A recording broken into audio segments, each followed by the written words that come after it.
Okay. Thanks very much. It's really good to be here.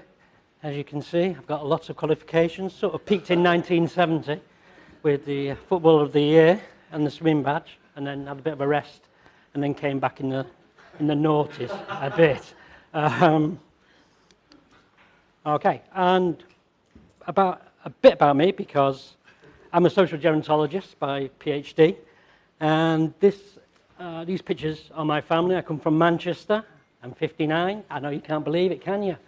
What a skincare regime that rain is.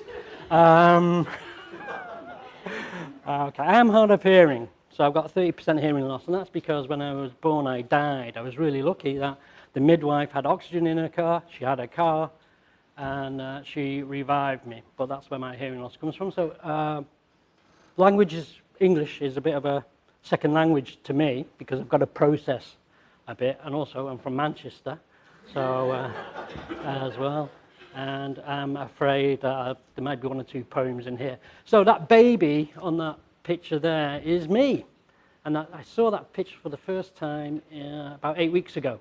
I've never seen it before that time, and that says something about class and what you have and what you don't have. Okay, and what is life apart from that dash between two numbers? I'm just going to go for that. But the quality of that dash and what happens in there, and that arc of life, in terms of life course, there's certain things you're supposed to do by certain ages. There's either social expectation or legal expectations. There's rights and statuses around that. Okay, so why research men? Because actually they're really fascinating, aren't they? And the big questions are, men can reproduce throughout their lives? Well, no.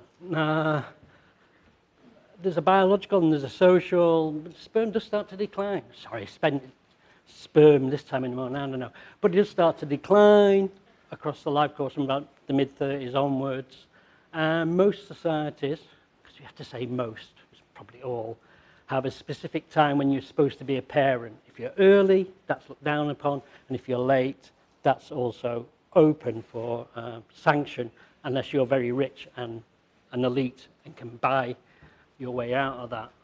Men aren't bothered about becoming dads. Well, yes, they are. There's just not much research about it. When you actually talk to men, they really are. There's no social narrative for them to occupy. That's a difficult thing. I did a little survey, and I found childless men and childless women who wanted to be parents had about the same level. The thing, though, was the men scored higher for depression, isolation, and anger than fathers, and I think for depression and isolation than the comparable women. So, what's the background? Well, the global decline in fertility and rise in age of mortality. So we're living longer and sicker, generally. Marcia Inhorn suggests that men have become the second sex in social sciences when it comes to reproduction. In societies, biological parenthood is really very high status, one of the, if not the ultimate status, that you made it, and it gives you rights and statuses along that. Around 20% of women in the UK are biologically childless, according to the ONS. It's unknown the level of male childlessness because men's fertility outcomes aren't taken at the registration of birth. Okay, and that really goes across the world apart from Norway. So, go Stats Norway for doing that. Generally, I think in Norway it's about 20% for women and about 25% for men. In Finland, they did a study a few years ago of 35-year-olds, and it was 26% for women and 40% for men, 40. Okay, what do we know about childlessness? Well, a lot of it's based on infertility research, and what we do know about that is it has a real big impact on physical and mental health, your identity, your social network, what people think about you, and how you operate. And really, there's not much in masculinities about this. There is about childlessness in feminisms, reproduction is a core strand, and there's a massive debate about whether particularly IVF or ART, assisted reproductive technologies, are a great thing or a really bad thing. But there is a massive debate. Compared to masculinities, there's nothing. That's really interesting. It's interesting for me anyway. So men view, as I said, in second sex in literature. Men are blamed, dismissed for not accessing healthcare. Well, really is that healthcare doesn't access men. In all sorts of relationships, there's something there between the parties, and that dynamic is always interesting. Men viewed as being socially reticent and difficult to access by gerontology researchers, research study of aging. And again, in infertility research, men reported not interested, and their non-participation is then condemned. So if men aren't interested, it's their fault, rather than we're the researchers, we're not reaching them. Older men are viewed as genderless, impotent, and as a sexual threat in some ways. So this is my PhD. I'm just going to put this up here because people tend to ask about it. The methodology, it's done now. That book's in, can't take it back. I guess the thing is the autobiography. Because I'm a childless man, I was desperate to be a dad in my mid-30s, and I didn't become a dad. And that took me on this journey. So I interviewed 14 men and aged between 49 and 82, and that you can read that. Fatherhood, what does it get? Well, it's an important component of social structure. Boris Johnson's got his fatherhood across the place at the moment in many ways. A really recent increase in interest around fatherhood in the past couple of decades. Contemporary discourse where fathering has moved from provided disciplinarian to an ideal, new and involved, intimate type of fatherhood. Men viewed it as, that I've interviewed, as a reconnection, a replacement, a repayment or a repeat of their childhood experiences. In relationships, often this is the next stage in the relationship. And actually there can be some bit of sibling rivalry there as well, because my siblings have got that, so I want it. Research into grandparenthood, until recently focused mainly on grandmothers, mainly possibly because men tended to work then die, women tended to have a longer life. Interestingly, males, die across the whole life course at a higher rate than females. So from very young to very old, they're always higher. Contemporary research highlights the complex role of grandfatherhood, especially in terms of when there's a breakup, how the men then try and negotiate keeping in contact with their grandchildren. Also great, that's great, isn't it? Generational change because of that difference now. So adult fathers now will be different from their fathers and have different skills and a different pressure, I guess, on active engagement in childcare and home life is important to form a sense of identity. Work relationships improved because they have that shared experience, and significant and positive effects on social and community engagement. And from America, this meant older men actually engaging in the community when their children had left home. And fathers reported greater happiness, subjective well-being, psychological satisfaction, and daily uplift. Well, man without children. I'm really struggling with my mouth here, aren't I? I'm breaking it in for somebody, I think. Okay, so the bad stuff.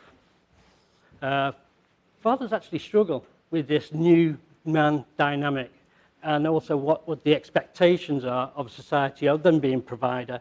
And I think also the paternity rights thing comes through there. Feel excluded from health and care services and during the perinatal period. I did a scoping review on males' involvement in breastfeeding, and one of the guys in one of the studies said when it came to breastfeeding at the support group, the men were sent away. So they were excluded from that, and also they said there was no information there for them. So men who counter normative traditions tend to be stigmatized, and there's a social ambivalence. Fatherhood is celebrated, but expressing a desire for parenthood is right for social sanction for men. To go around and say, you know, I'm feeling really broody here, I really want to have a child. It's very difficult for a man today. It's very, sorry, my man. Sorry, I hope that doesn't do your microphone thing. Parenthood is seen as natural for women and learned for men, which isn't good for anyone. So, belief that men are not interested in reproduction is widely held. Deeply embedded in the social sciences, men can father children from puberty until death. Well, they can't.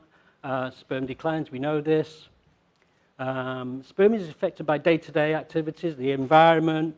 It's in constant production, so you really need to look after that. And also, you know, last year there was a press release about some boys wearing skirts to school because of the heat, and those boys were absolutely right.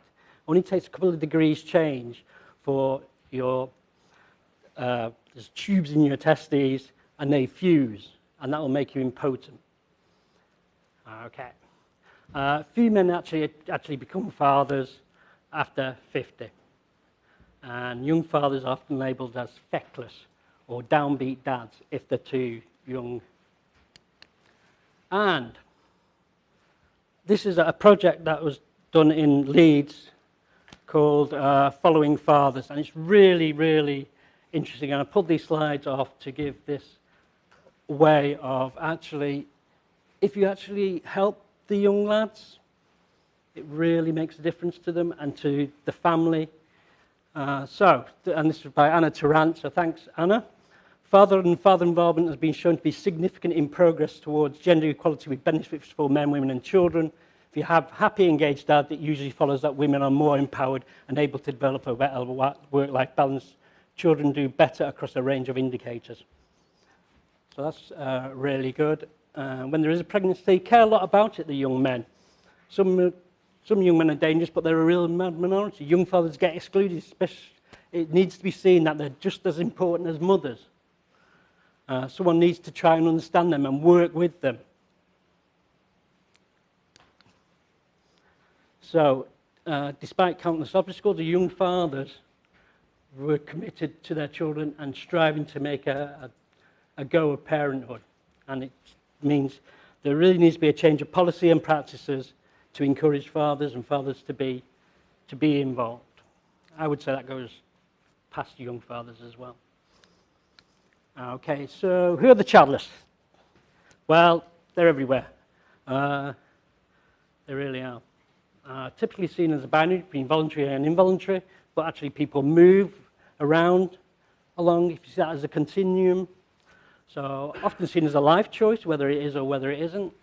And actually includes never married, expected to be childless, childless by circumstance, child-free. There's lots of terms, and they're all contentious around this, so I acknowledge that. Societies are pro-natalist. Child is labelled as other, stigmatized, and feel and treated as outsiders. Okay, so I'm just going to read my poem here, because this is what came through from the men that I interviewed. There's something missing, a conversation before it began. Scatterings of coulda, shoulda, woulda, dada, the latent maelstrom of the non-man. There's something missing, holding a life-wide gap. Breathing wallpaper, I am whole and incomplete. There's something missing, first to be left behind, first to be sent in. This line is incomplete. Okay, so the impact of male childlessness. Actually, childless men showed poorer physical, mental health, sleeplessness, all risky behaviours. Really good study in Sweden. Childless men and non-contact fathers had higher mortality through suicide, risky health and social behaviours. Effects of male infertility have been measured as similar to those with heart complaints and cancer diagnosis. older men in relationships have better health and social economic outcomes than solo living men of equal status. Okay, so what are the pathways to childlessness? It's not just biological. There's economic, social, biological, clock and timing. And if you just look at John there, the bloody interest rates went up to 13%, and that made them delay. So they're in their late 20s, they're going to go for kids, interest rates go up, they delay. And then they get through that. 35, he says to us, shall we start kids? And then the relationship dynamic has changed. He said, I never thought you were responsible enough to have children, which I guess is when I started drinking seriously. And he had COPD, had late onset, diabetes, all related, and lots of other things related to heavy drinking over a prolonged period. He'd been emergency admission 18 times in 10 years. He had suicidal ideation, and that's because he wasn't a dad. So, future. What is the future? Who's going to take us to hospital? Who's going to push us? When we fall on the floor, who's going to pick us up? Social care in later life is predicated on adult children. 92% of social care is carried out by the family. And if you don't have adult children, what happens to you? So if you think about Mid-Staffordshire, who raised that? It was adult children. So what happened to those people who didn't do that? And this was really important. I don't want people saying, oh, he's a bit of a paedophile, this one, looking at the kids. All the men, directly or indirectly, mention this, being feared, seen a paedophile. Okay, so lots of positive outcomes for parents compared to childless. The older childless not disadvantaged when they're okay, but once they become vulnerable, then it is really interesting how they get put into formal care earlier and for longer than childhood people. Okay, and really the childless are not there in policy or practice. They're really not. Okay, I'm just skipping age and masculinity. So this is the things that I've not done very well. At least 24% of men are childless roundabout. Childless men less wealthy, older men. So all the things I've just said. So this is a poem, my last one I'm sure, that I wrote to describe the life course of childlessness. No candle to light, no cake to cut, no nappy smelly, no teeth to keep, no hand to squeeze, no stories read, no surprise to feign, no plays to see, no shoes to clean, no sports days drama, no parties to please, no presents to buy, no amends to make, no scrapes to clean, no kiss it betters, no tears to dry, no hearts to mend, no embarrassment to give, no graduation photo snaps, no can you help with this, no now empty nest, no grandchild to hold, no legacy to give, no one to call, no one to catch the fall, no wishes heard, no life lived described, few tears shed, no candle lit. I'm going to go back. Considerations for practice. Men have limited scripts to draw on. If you're not actually, I think, looking at what men's thoughts and feelings about reproduction are, you're missing a lot in that. And as I say, in chapter 3, which is well worth downloading. Thank you. So, okay. Oh, shall I get off now? Oh, how are we doing? I'm going to give him a big clap in a minute. Yeah. So there's something missing for Martin, who was infertile and only found out in his late 40s, and his had been that fusing of the tube when he was in his early teenage years. And so he was desperate to be a dad. His wife's niece became pregnant. Can I be the can I be a surrogate grandfather? Which I am. So I went to the hospital, and she was 6 hours old. I never understood that bond between a parent and a child until that moment. I just looked at her and I said, if I had been a father, you know, I can nurture you for the rest of your life. So then I understand what the whole parenting thing was really. So that's why she's important to us. And maybe that's what many who don't have children don't realize, because you can see what you're missing physically, you know, social connections and all the rest of it, but you don't know what you're missing emotionally. Okay, and yeah, so we survived that those bunch of raggy-ass kids got through. And there's some other stuff there. That's me, I'm done. Thank you.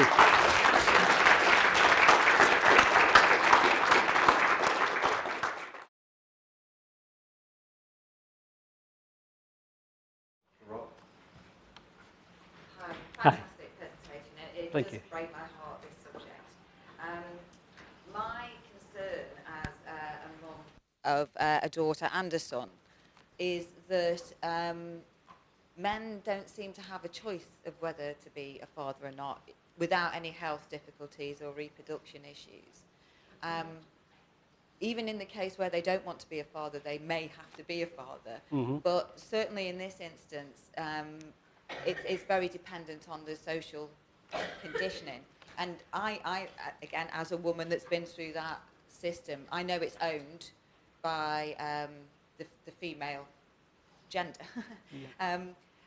How do you think we can combat that so that there is, without trying to own women's bodies or, because that's the debate we tend to get in. If men step into that arena, they're often accused of trying to use women as the handmaiden's tale and all that kind of stuff, which clearly isn't the main part of that argument. But do you have any recommendations on how we could give a more balanced view? I think education.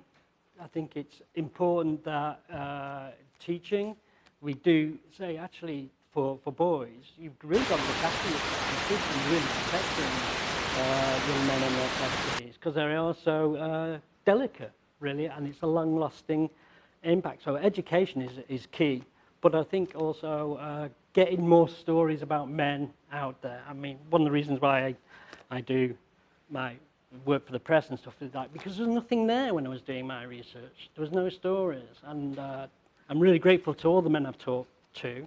Men don't talk, they never stop talking. If you get it at, I'm not going to judge you. I'm really interested in you and your story. I've heard many people's fertility stories just by saying, this is what I'm interested in. It's fantastic. So yes, education. I've gone drifting off into me there, haven't I? But I think, and just getting stories out there. And then I wouldn't expect a man to read my story and go, yes, that's me. I'd expect him to go, no, that's not me. I'm like this.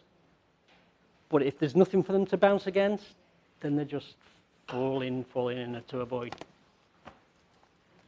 Right, thank you very much. In the interest of time, Rob, for being a pioneer, and it's massively important. Oh, thank you. Thank you. Cheers. Thank you.